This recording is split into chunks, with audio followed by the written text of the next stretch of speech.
Welcome to another edition of my vlog. Today we're going to be talking about Chapter 6 in No Escape and kind of some of the ramifications and other things that are going on here. Anyway, there's kind of quite a bit going on here, so let's get into it. This is primarily a torture scene. We ended the Chapter 5 with the groundwork for we're going to be talking about a torture flashback scene, and so this is it. Um, Very quickly, we establish kind of a timeline. It's about day 40 for Caden in his captivity. He isn't sure though, because some days he was passed out from being beaten, but he's being beaten on a regular basis, but not being questioned, at least not to this point. Today's a little different though. Uh, One of the key things we see, though, fairly early on is a Powhatan Confederacy guard is dragging Caden to the torture area, to the hut. Um, and I thought the Powhatan Confederacy was an interesting group to bring here because the Powhatans themselves were in Eastern Virginia, and they created even before white men came. They created this confederacy of mutual protection with originally like six tribes, putting them all together and coming together to share resources, trade, and things like that.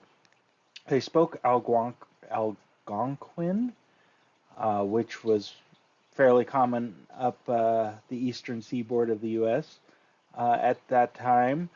Um, but yeah, as the Confederacy ended up growing in the original timeline, of course, this is an alternate history, so I could change whatever I want.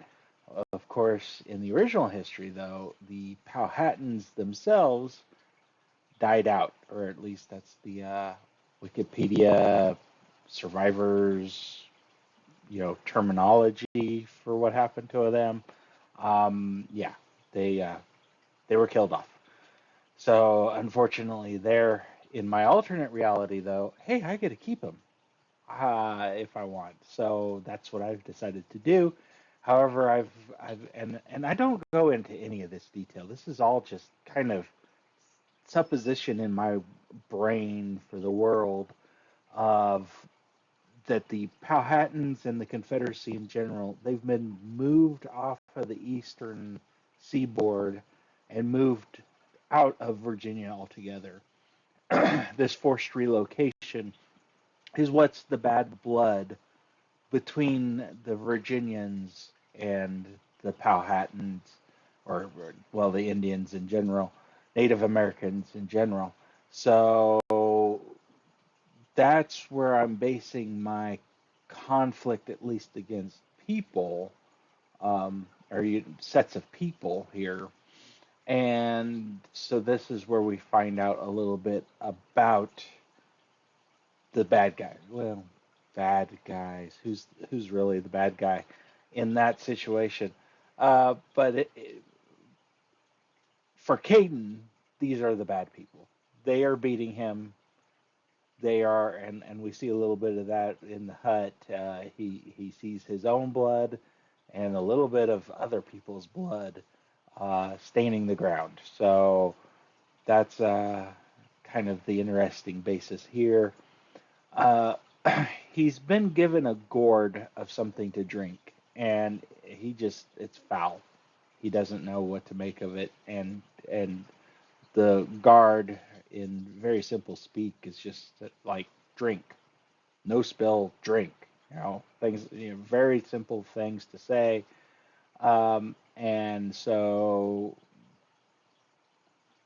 having spent about 40 days of being tortured, Caden realizes if he doesn't, he might get a little bit more torture tonight or during this session.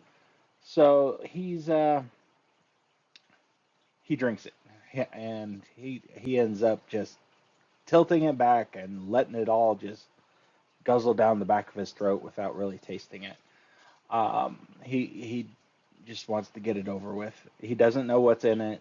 He doesn't know why it's so foul. It's just he's used to the dirty water they've been giving him. So, um, this isn't, well, it's quite a bit worse, but at the same time, it's kind of par with the course of his imprisonment. So then a questioner comes in, and I've decided to pull on another bit of history here, or in the original history, of runaway slaves would join with Native American tribes in order to fight back against their original oppressors, and basically just get shelter and whatnot from these people, get accepted into the tribe and whatnot. So I've decided to pull from that, and the questioner is a runaway slave. So his English is a little bit better. It's still a little broken, but not as bad as the Native American guard. So this way he can question Caden with a little bit more um, uh, fluency. Though the first question being asked is troop movement. What's the schedule of troop movement along the Appalachians? Because that's basically the western border of Virginia. This guard or this questioner is looking for information like that, and Caden clams up. He remembers his oath as knight of, if I'm taken prisoner, no secret in my head shall become known by the enemy.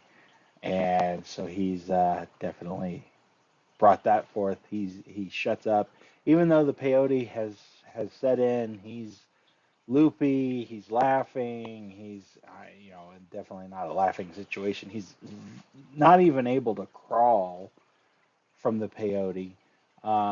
He starts to hallucinate in that the questioner goes from being black to being red, and everything around him is red. And so yeah, we start to see some of that effect, but still, Caden just decides, I'm going to shut my mouth and not say a word. So that's kind of where we end up there. So we'll get back to Michaela in the present time with the flow of things. Get out of this flashback for the next chapter, and we'll see some more of, well, see Michaela's reaction to this. See, yeah, there's going to be some surprises there. We're going to see, yeah, just more stuff being piled on here, and hopefully start getting into some of the action.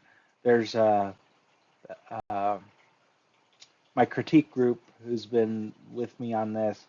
They are kind of wondering what the action is to this book, and it's like, well, right now it's him talking about his captivity and being unable to escape. And then there's this intrigue with Michaela, the history, the stuff like that. But there's also going to be another, I wouldn't even call it a subplot because it kind of becomes the main plot. Um, Caden's going to be imprisoned by something else. And, well, yeah, there's another mystery coming up. So, yeah, I would call that a subplot. Because Michaela is definitely the main driving force of Caden's imprisonment, if we could put it that way. His emotional imprisonment right now, but that's going to grow into other things. So yeah, it's this friction between Michaela and Caden that is the driving force of this book so far, and we're going to see more of that. That's definitely coming. They're talking, so that's going to show some stuff pretty quickly as far as that goes. So I hope you guys are staying tuned with this, and I hope you're as excited to read this book as I am to get it finished and out there. So uh, anyway, keep following my journey on my website and on this YouTube channel. Thanks.